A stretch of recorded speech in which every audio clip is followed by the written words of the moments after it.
All right, hello everybody.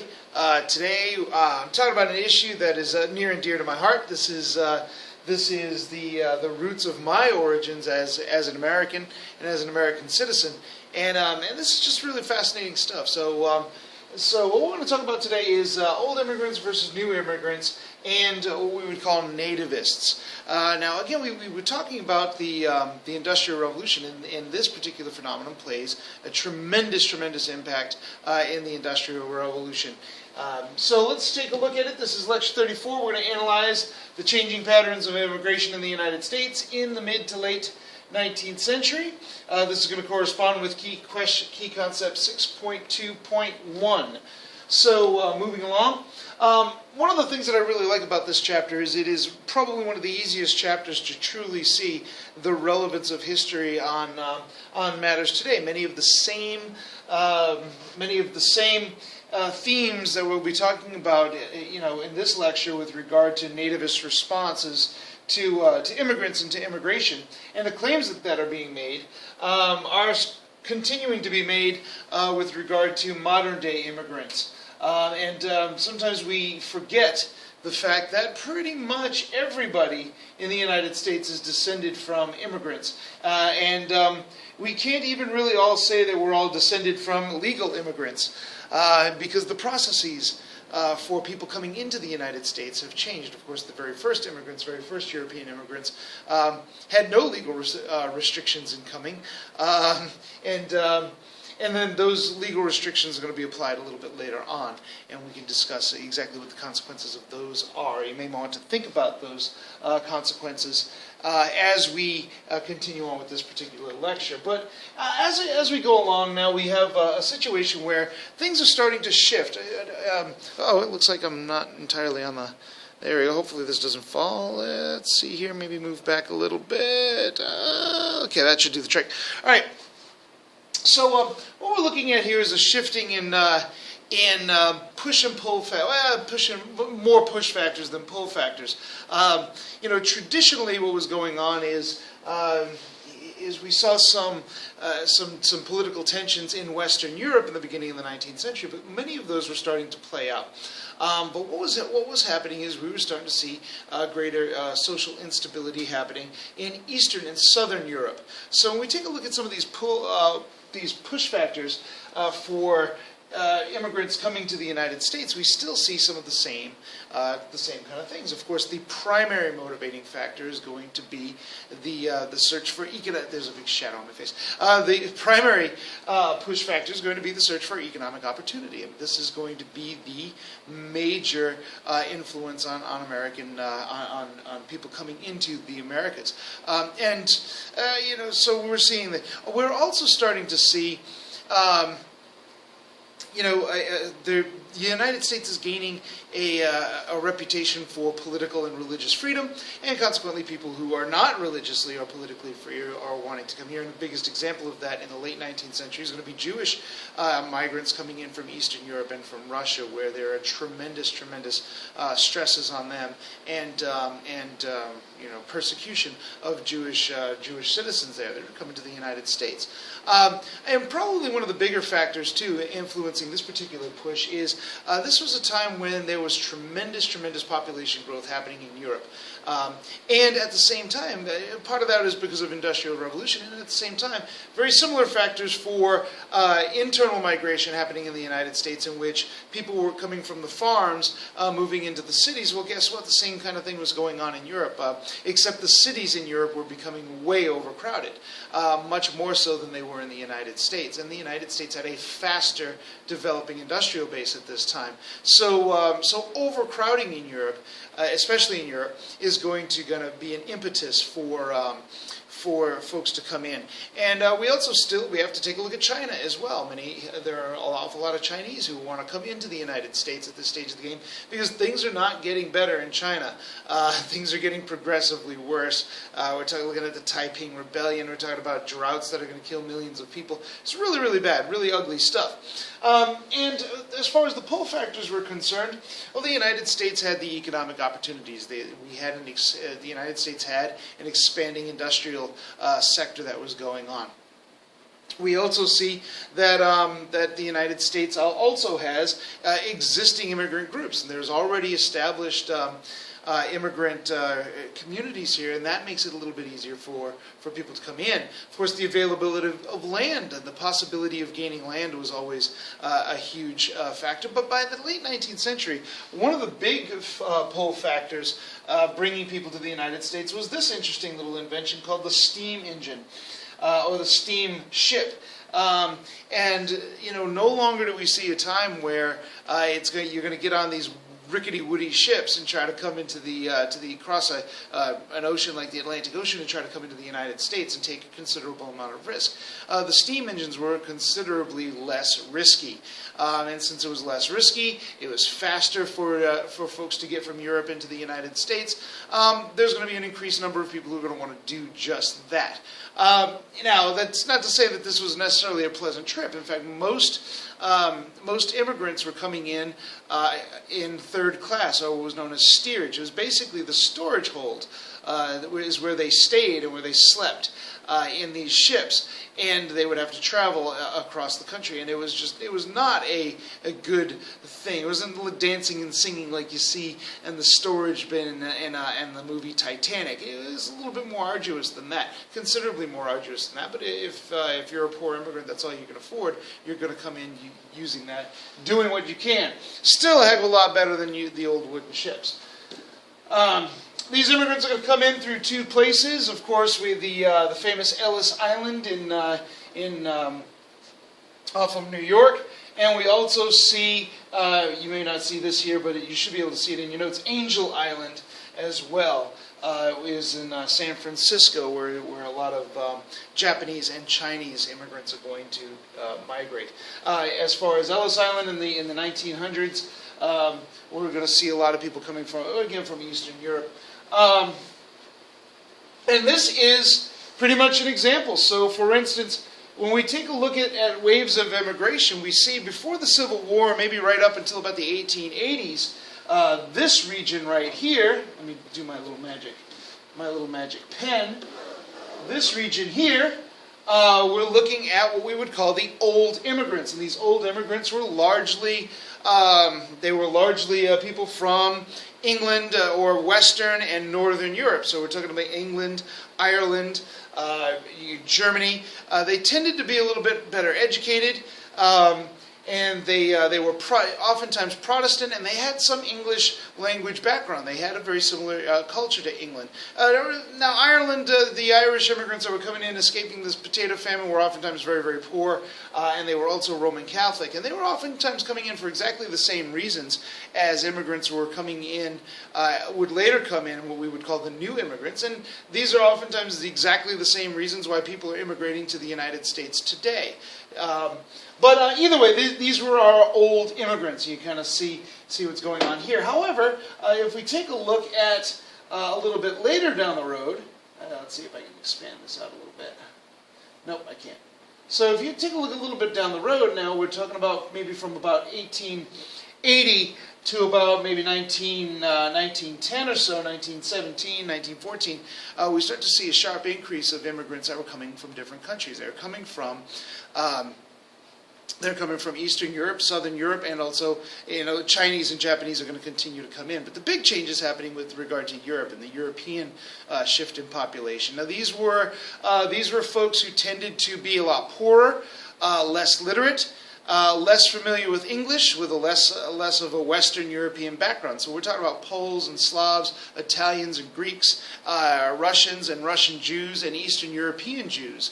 And these were folks who were coming in with very, very different cultural backgrounds. They were also coming in with different religious backgrounds. Instead of the Protestants, with the exception, of course, to the Irish Catholics, we're seeing Eastern and Southern European Catholics, which were religiously distinct in many ways to the Irish Catholics. And we're also seeing Russian and Greek Orthodox Christians. So this was a very, very different group. This was a very, very different experience coming in with these folks. Now, some of these folks who were coming in, these guys were not necessarily intending to stay in the United States.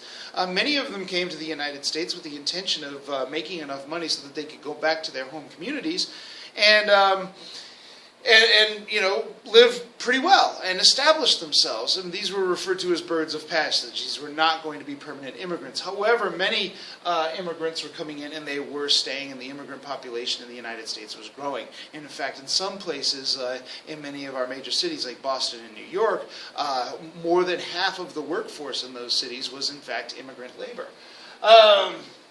Moving along here. Now, when you're coming into the United States, you're coming in. Think about what it's going to take. I mean, if you pack your bags and you move into another country, think about what that's going to entail for you. You're going to have to find a way to get along. In other words, you're going to have to find a way to assimilate. Now, for many of these, some of these immigrant people that weren't intending to stay in the United States, assimilation was not a difficult process. You simply found your own ethnic group and your own ethnic enclave, which we talked about, I think, in lecture 19 or something like that. And you hang out there until you make enough money and you go back. Of course, many of these immigrants came and they never actually made enough money to go back. So that means you're going to have to change your strategies a little bit. But assimilation comes in a couple of ways. Of course, the first way is accommodation. Accommodation is when you come in and you learn to it, and you adapt the host country's values and norms and rules and culture. So this was done. Oftentimes, one of the biggest ways that this was done was in settlement houses. Settlement houses were houses that were set up. They were institutions set up specifically for the purpose of assimilating immigrants. They were teaching them English, teaching them American cultures and American mannerisms. Of course, the most famous of which was Hull House, founded by the wonderful Jane Addams here. We also had company towns. Oftentimes, immigrants were coming in and they were living in towns that basically served the industrial needs of one company. And the company oftentimes might set up these towns, like in Lowell, Massachusetts. And the companies pretty much ran these towns, but these towns also became centers for cultural growth and cultural exchanges. So we also have the growing public school movement during this time, which I did not put in the notes, but the public school movement is also very, very important. One of the primary reasons for public schooling, for the argument in favor of public schooling at this time, was to help assimilate new Americans into American culture. So now the other option, of course, is pluralism, and this is where you this is where we were talking about the old ethnic enclaves. People who are moving into a foreign land, if they can find people of their own kind to live with, they tend to, for a number of reasons, which we talked about in an earlier lecture, so I won't get into. But this is referred to as cultural pluralism. In other words, we carve out our own little ethnic niche, and that's where we largely stay. We don't normally trespass against these borders. Of course, a lot of when we talk about nativist rules, a lot of the nativists kind of felt that these ethnic niches were almost like places where foreigners were kind of taking over. And we kind of hear this language today. I can't go I can't go to Miami without having to know Spanish. Well, that's actually not true. But these gross exaggerations are still around. But actually, in Little Italy, in the turn of the 20th century, if you went to Little Italy and you did not know how to speak Italian, it was going to be relatively difficult for you to move around. Of course, you could just go down the street and you can speak English and you're fine. So it's really not that big a deal. But this cultural pluralism and these ethnic enclaves were a way of adapting to life in a new country in the United States. Now, what were the influences of these immigrants? For the most part, I'm here. My great-great-grandfather, Gaetano Andoscia, came into Ellis Island in 1892. He was a shoemaker. He settled himself, opened his own business, and he was a contributing citizen of the United States. And his children and grandchildren, and hopefully his great-grandchildren, have been contributing members of culture in the United States. And of course, the primary motivator here, the primary thing that we want to look at is the economic impacts of immigrants. And immigrants, let's face it, according to Mirren et al.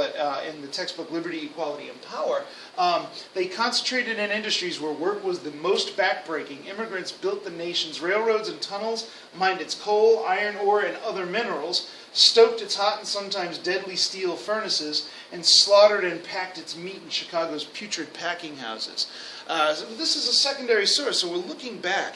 But we can also take a look at a primary source to kind of give support and weight to what Murren is referring to. I mean, let's take a look at this gentleman here. This gentleman is hanging on a wire, building a skyscraper. He's probably 100 who knows how high he is up in the air. He's like 300 feet in the air, something like that. It's just obnoxious.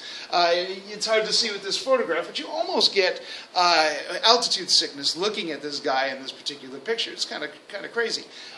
You can imagine that there's not an awful lot of guys willing to do this particular work without a sizable sum of money, and maybe a demand that you use safety equipment or find some kind of safety equipment, which this guy, of course, does not have at this stage of the game. So these guys are doing some of the work in the country that isn't so easily filled with quote unquote native labor. That remains the case today. Research after research has shown that immigrants come in and usually fill economic niches that are already open, that are already not being filled. Regardless, so we had this economic benefit, and of course, the fact that these immigrants are oftentimes willing to work for low wages made it easier for people to invest in our growing industries, because they knew that they weren't going to have so many costs as far as labor was concerned, which of course is going to spur investment. And also, as immigrants come into the United States and start making money, well, they're going to have to spend money. So a third option here, we can almost kind of put a 3 there. A third option is that, or a third aspect here is that we actually have an expanded market, a local market in which to sell our goods and their surplus.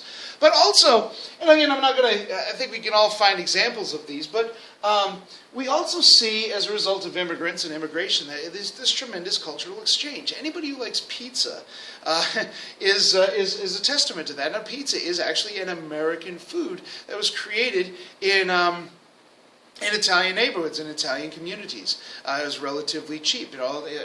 If you ever go to an Italian restaurant, you're experiencing this cultural exchange. If you enjoy Latin music, if you like Mexican food, Chinese food, all of these things. Think about some of the ideas and the cultural influences that were going on here. Language, changes to our language, to our ideas. Many of the folks who were coming in, especially from Europe, were bringing with them some innovative political ideas that were starting to make some changes within in the political landscape in the United States. Ideas such as anarchism and some of our more radical ideas. Many of these folks were socialists as well, coming in and adding to our political discourse. Adding to our political discourse is probably a good thing. Even if you don't necessarily agree with those political ideas, it's still probably a good idea to have these ideas out there so we can debate them and we can kind of bounce ideas off of each other and maybe come up with something good. However, there is going to be some negative reaction, negative response to immigrants coming into the United States. And this is going to be, remember, we may have talked about the Know-Nothings. The Know-Nothings were around in about the 1850s, and they kind of rose up for the sake of trying to stop the immigrants coming in the 1840s and 1850s, namely, especially those Roman Catholic Irish who were coming in. We have to stop these folks and keep them from coming in. So these guys, well, these same ideas are around, except now it's actually some of these old Irish immigrants who had come in, and now it's maybe their children or their grandchildren who are now the nativists, and they're trying to stop some of these new Eastern European and Jewish and especially Asian immigrants from coming in. So nativists were people who claimed, that American culture was distinctly their own, and that new immigrants coming in were a challenge and a threat to that Native American culture, quote-unquote Native American culture. They are not Indians. They are not capital N Native Americans. These are European Americans who seem to think that America is distinctly theirs, and anybody else coming in is a bad thing. Well, to a certain extent, some of their fears were reasonable, if not entirely true. The biggest problem that many folks had was economic competition. Immigrants were coming in, and they were willing to work for much lower wages, than Americans were. Well, of course, that also kind of goes to how much of this was competition. So, as Americans were making investments and moving west and settling down on land, somebody had to build these industries and these cities and these roads and these railroads and things along those lines. Nativists were also concerned about let's face it, of these.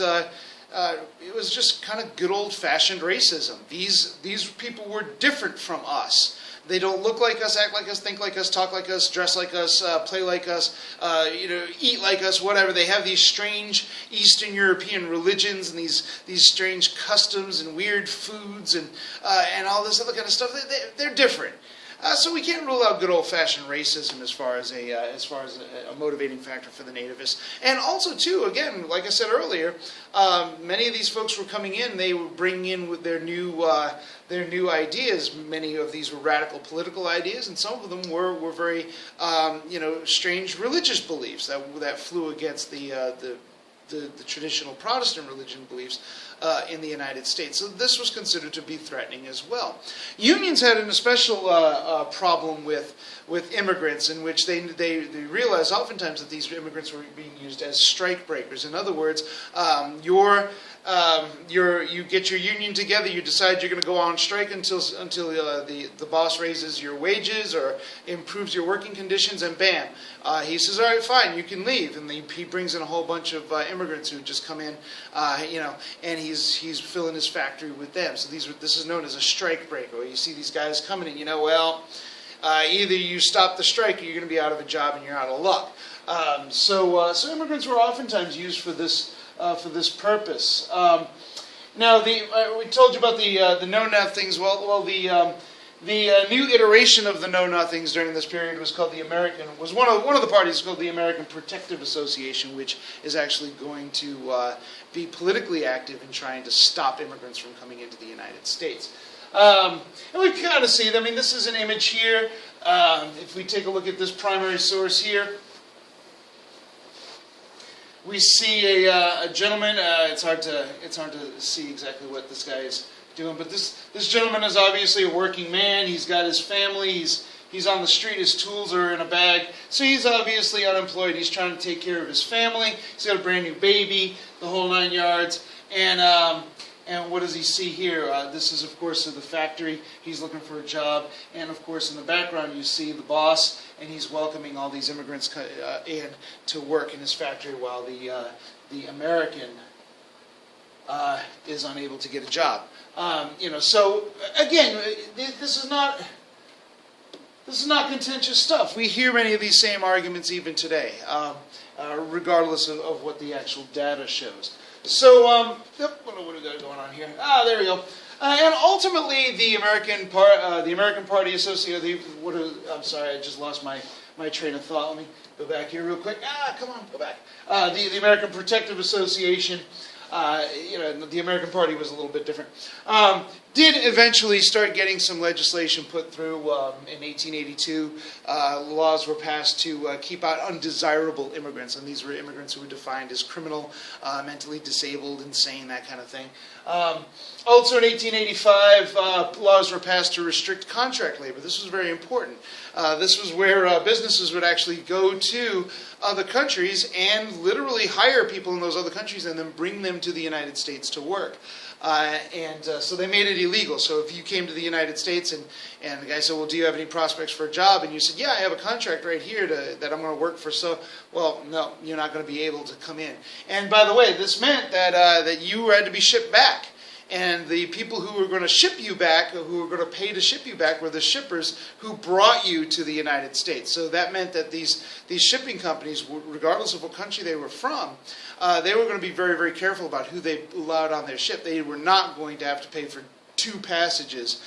They were not going to pay to bring you back to your home. And also finally, in 1885, I want to say, we passed one of the very first totally restrictive laws restrictive laws against a particular group, and in this case, it was the Chinese, called the Chinese Exclusion Act, in which we just said, look, if you are mentally disabled, if you are, just abjectly, if you are a criminal or if you're Chinese, you can't come. The Chinese were literally told they could not come into the United States. Consequently, Chinese who were, I remember things were pretty desperate in China at this time, they came anyway. They just found other ways to try to come in.